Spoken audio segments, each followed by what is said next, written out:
Geográficamente hablando, la respuesta parece dictada por la lógica más estricta, ¿no? O sea, cualquier persona que tome un mapa de México hoy en día. Sí, y empiece a contar las divisiones. Exacto, de Baja California, Quintana Roo, pues va a llegar a un número inamovible. 32. Son 32 estados. 32 estados con sus fronteras perfectamente delimitadas, presupuestos definidos, capitales, gobernadores. Ajá, es una certeza administrativa que todos damos por sentada. Claro, porque esa es la forma convencional en la que se ha organizado, digamos, el espacio físico y político durante siglos. Sí, es lo que el Estado moderno puede medir y censar mediante su burocracia tradicional. Pero, y aquí es donde la cosa se pone fascinante para quienes nos escuchan, ¿qué pasaría si planteamos la existencia de un Estado 33? ¡Wow! Un Estado fantasma, por así decirlo. Ándale, o sea, un territorio que, pues, carece de fronteras visibles. Que tú abres Google Maps y no aparece en ninguna plataforma digital. Pero que silenciosamente sostiene la economía de millones de familias mexicanas. Totalmente. Es una entidad con un poder cultural y político masivo. O sea, un estado que está simultáneamente en todas partes y en ninguna geografía en específico. Y para resolver este enigma conceptual, hoy nos vamos a apoyar en una investigación, la verdad, bastante reveladora. Sí, la que publicó la revista Interalcaldes. Las fuentes que tenemos hoy analizan a profundidad lo que pasó durante el tercer Festival Mentes Brillantes by Enrique Michel Velasco 2026. Un evento que además eligió como sede un espacio con una carga simbólica, pues, inmensa, el Museo Nacional de Antropología. Nada menos, ¿no? O sea, el peso histórico de ese lugar es brutal. Y nuestro propósito en este análisis a fondo es desmenuzar lo que en ese festival llamaron la revolución humanista. Exacto. La misión principal hoy es explorar cómo proponen una transformación radical en la relación entre México y su diáspora. Dejar atrás esa costumbre tan fría de, reducir la migración a estadísticas de cruces fronterizos, ¿no? Sí, o a simples remesas. La idea es establecer un nuevo lenguaje que se base en la identidad, el arte y una diplomacia local mucho más sofisticada. Claro, pero a ver, esa transición hacia un nuevo lenguaje requiere cambiar por completo el chip, el paradigma histórico. Definitivamente. Porque, fíjate, tradicionalmente la narrativa sobre la comunidad migrante ha estado enmarcada desde la ausencia. Ajá, es como son los que no están. Exacto, o sea, se percibe a la diáspora casi como ese familiar lejano cuya silla en la mesa de Navidad queda vacía. Sí, una tristeza constante. Y cuya existencia, digamos, a nivel institucional, solo se hace tangible cuando el cheque mensual de las remesas ingresa a la economía local. Claro, para mantener a flote a comunidades enteras. Pero, y esto es clave, esa visión puramente transaccional es exactamente lo que este festival intenta desmantelar. Totalmente. Y la estrategia central para lograrlo, según vemos en los textos, es la creación formal del Estado 33 de la diáspora mexicana. Que es una iniciativa impulsada muy fuertemente por la escritora Guadalupe Loaesa y su fundador Marco Tardelli. Así es. Y lo que ellos proponen no es simplemente, vamos a hacer una campaña de concientización. No, van mucho más allá. Es la construcción de una arquitectura institucional y simbólica muy concreta. Y la táctica de usar símbolos patrios de nueva creación es una jugada política súper audaz. O sea, el artículo de la revista Interalcaldes detalla la presentación oficial de un escudo de armas y un himno para este Estado 33. Un himno compuesto por Venus Rey Jr., ¿verdad? Exacto, que se basó en su obra 5 de mayo. Y fíjate, esto se complementó con el lanzamiento de la canción Inmigrante. ¿A la que interpreta Edgardo Eliezer? Esa misma. Entonces piénsalo, al dotar a una población dispersa de elementos que históricamente están reservados para naciones soberanas, el mensaje es clarísimo. Ya no son el familiar ausente. Exacto. Estos símbolos actúan como una declaración de que siguen ocupando un lugar central en la estructura del país. Están en la mesa principal. Y la brillantez de esta estrategia, según exponen las fuentes, no reside en un intento imposible de reclamar soberanía sobre un territorio en el extranjero. Claro, nadie está pidiendo anexar un pedazo de California. No. El concepto clave aquí es organizar la pertenencia. Ese término me encantó, organizar la pertenencia. Es que piénsalo. Históricamente, las remesas han funcionado como microinversiones privadas. Una familia en Chicago manda dólares a su familia en Michoacán, para comprar comida o construir una barda. Sí, es supervivencia individual, a fin de cuentas. Pero al crear un escudo y un himno, se está institucionalizando esa influencia. Se le otorga a la diáspora un peso político colectivo. Y si analizamos la mecánica de esto, pues cambian las reglas del juego por completo para la administración pública municipal. Totalmente. O sea, un presidente municipal en una zona de alta migración suele gobernar únicamente para los que caminan por su plaza principal, ¿no? Los que pagan el predial localmente y votan ahí. Pero bajo este nuevo modelo de diplomacia cultural municipal que propone el Estado 33, ese alcalde ahora tiene un marco conceptual para sentarse a negociar con clubes de migrantes en el extranjero. Como si fueran ciudadanos activos, que lo son. Exacto. Podrían coinvertir en infraestructura pública o, no sé, diseñar programas educativos conjuntos. La influencia económica de la diáspora se transforma en poder político binacional. Precisamente, se trata de reconocer que los derechos y el peso cívico de una persona no se evaporan nomás por cruzar una línea fronteriza. Sí, no desapareces. Y esta diplomacia cultural dota a los gobiernos locales de herramientas reales para gestionar esa realidad. Ya no es una relación basada en la nostalgia. Ay, pobrecito el que se fue. No. Exacto. Es un reconocimiento pragmático de que la supervivencia de tu municipio depende de una comunidad que reside a miles de kilómetros. Ahora, a ver, plantear esta pertenencia organizada en un foro académico o mediante un himno, pues suena padrísimo. Conceptualmente es impecable. Claro, en papel todo aguanta. Exacto, pero existe una fricción inevitable cuando esta filosofía choca con la realidad material de la frontera. Que seamos honestos, es una de las zonas más militarizadas, violentas y complejas del continente. Sí, la teoría del Estado 33 tiene que probar su valía ahí, en el muro mismo. Ajá, y el festival abordó esa fricción de frente, ¿no?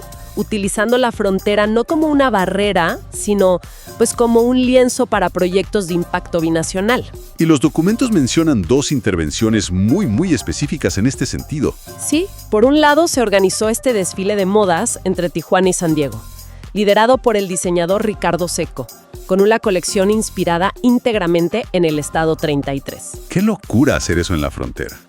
La Virgen del Muro. Ah, sí, la escultura de Sigifrido Islas. Exacto, una escultura de 15 metros de altura, destinada a colocarse justo en el punto donde la valla fronteriza se mete al Océano Pacífico. O sea, son intervenciones diseñadas para ser, pues, ineludibles a la vista.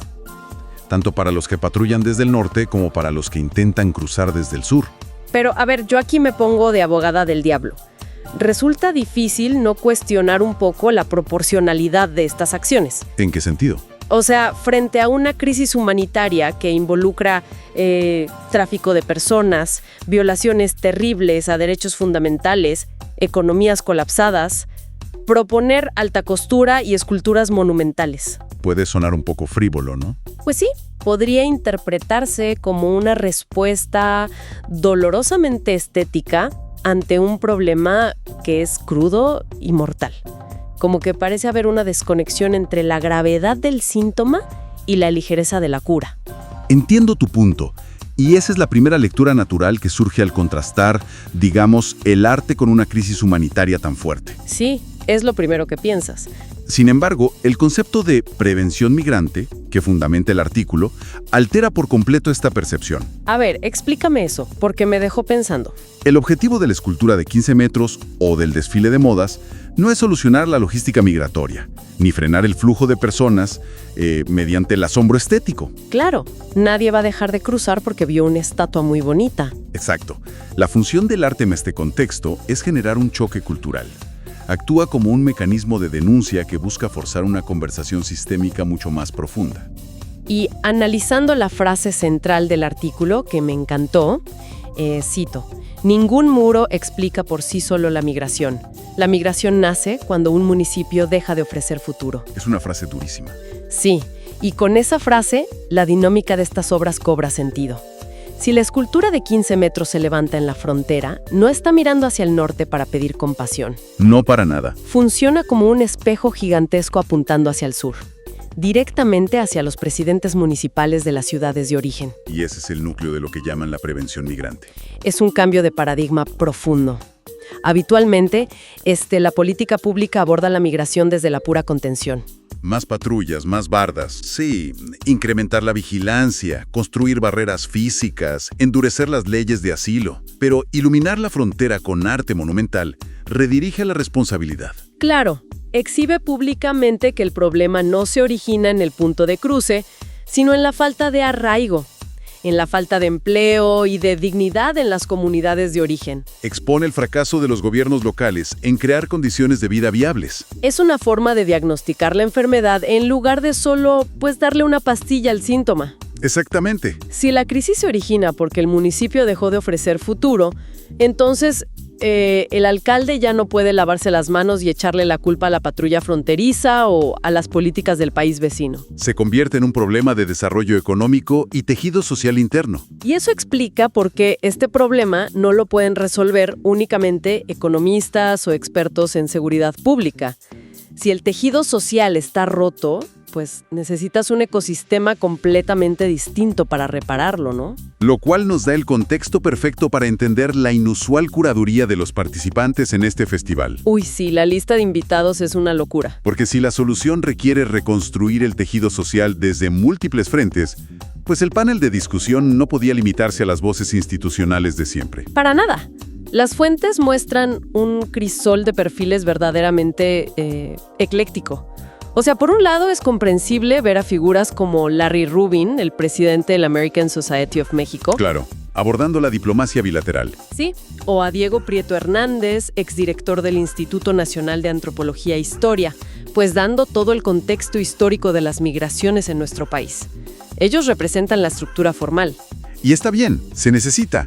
Incluso la participación de Arturo Morel, de la organización Un Grito de Libertad, y el artista internacional Michel Mirabal encajan perfecto en esta visión de diplomacia cultural.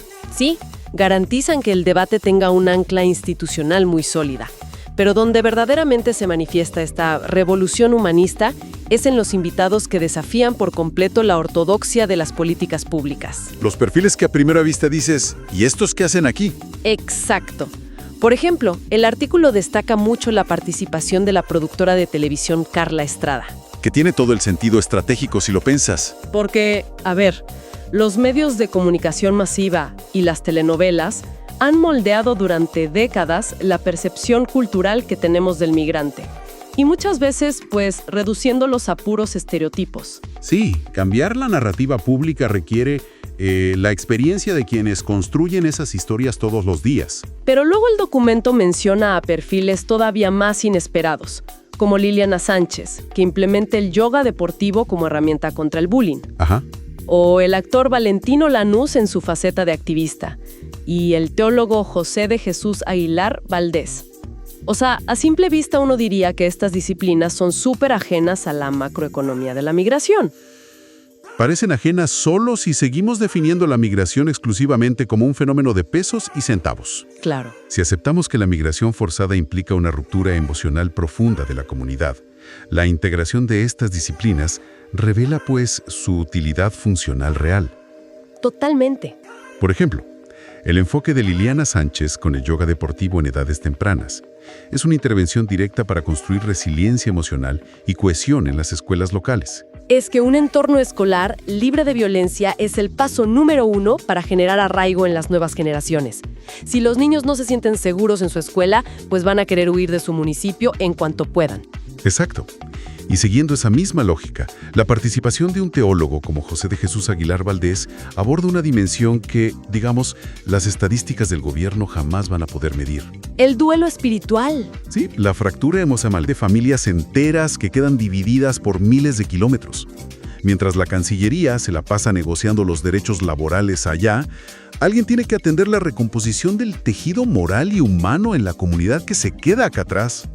Es un abordaje de 360 grados. No dejas ningún ángulo sin cubrir. Y esa aproximación multidimensional es lo que justifica que el cierre del evento haya tomado un tono tan poco convencional para un foro de corte, geopolítico.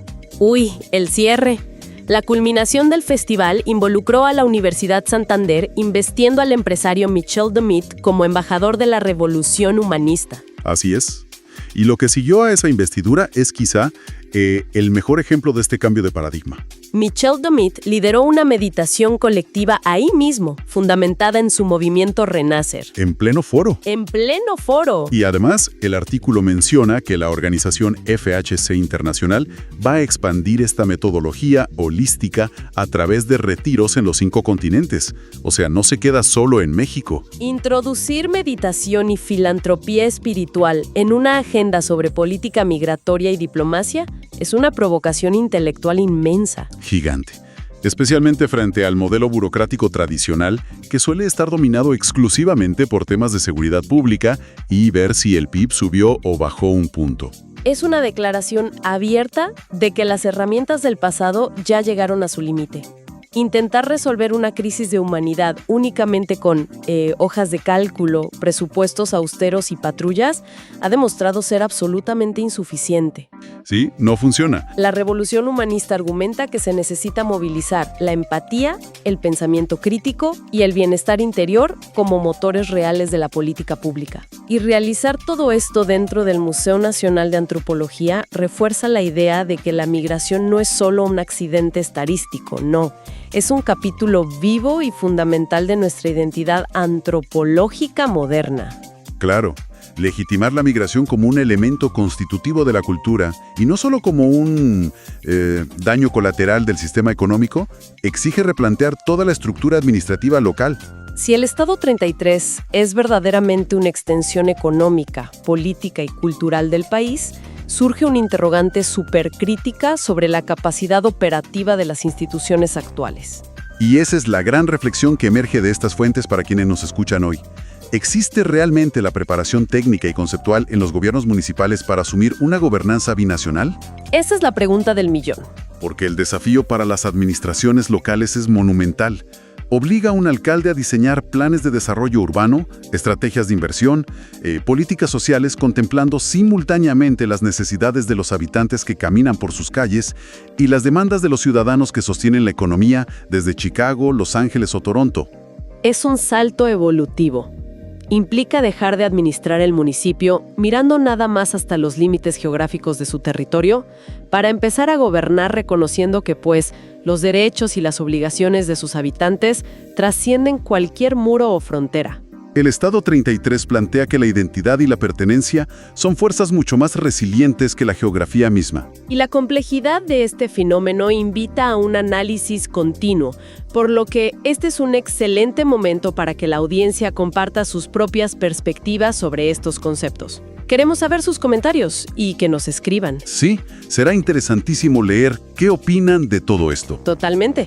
Y por eso, la invitación queda abierta para suscribirse a nuestro canal de Spotify. Así aseguran el acceso a futuras inversiones y análisis a fondo. Definitivamente, no se lo pueden perder. Además, para quienes deseen profundizar en los detalles y la cobertura original de este evento, resulta fundamental que entren a nuestra página web interalcaldes.com para leer el artículo completo que detonó esta conversación. Es una lectura obligada, la verdad. Sí, vale muchísimo la pena.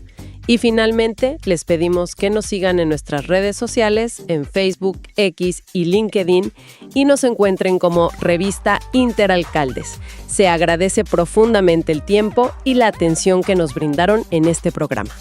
Así es, muchísimas gracias. Como pensamiento final, resulta muy interesante pensar que la próxima vez que observen un mapa de México, valdría la pena imaginar esa capa invisible, un estado compuesto por millones de historias, sostenido no por coordenadas cartográficas, sino por el arraigo y la fuerza imparable de una identidad compartida. Hasta el próximo análisis a fondo.